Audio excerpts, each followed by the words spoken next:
sa kanilang mga long-time relationship. Isa na rito ang kapamilya actor na si Daniel Padilla na kamakailan lamang ay nahiwalay sa kanyang long-time girlfriend na si Catherine Bernardo.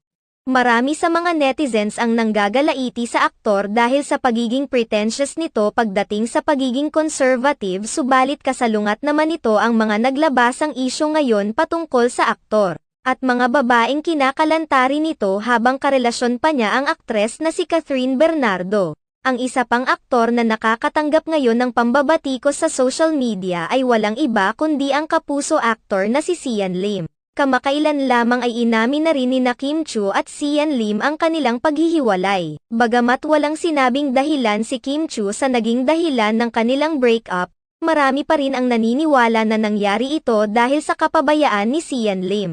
Marami rin kasi ang naiinis kay Sian Lim dahil palagi umanong playing safe ang sagot nito sa